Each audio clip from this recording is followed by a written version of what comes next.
ISIS claiming responsibility for the attack near a U.S.-led coalition patrol in Syria's northern city of Manbij. This is a brand new video showing just coming into our newsroom a few moments ago. There are reports a suicide bomber targeted coalition forces in the city. This as the U.S. plans to withdraw our military troops from the war-torn country. Straight to the Pentagon and Lucas Tomlinson. What are we hearing here and learning from there, Lucas? Well, Bill, officials here at the Pentagon cannot confirm there were any American casualties today on that patrol in Manbij, a city in northern Syria. But there are open-source reports there were American casualties.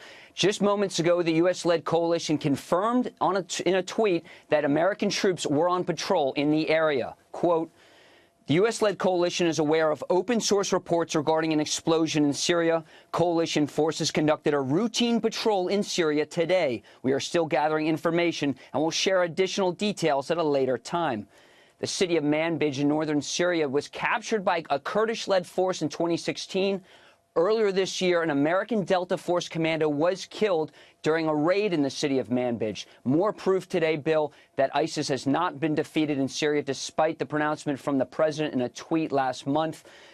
U.S. troops have been patrolling the area and have taken fire in the past few years. But once again, more evidence today that ISIS has not been defeated in Syria and it remains a very dangerous place. So all this continues, just to clarify policy here, the movement of pieces and equipment and troops continues in Syria?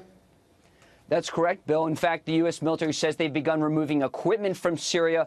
But again, this is more proof that the war continues. In fact, just in the last few weeks, there have been over 1,000 strikes, both U.S. artillery and airstrikes in Syria. What's interesting is last week, the Secretary of State Mike Pompeo, when he was speaking in Cairo, said that this is what was what could potentially happen in a U.S. withdrawal.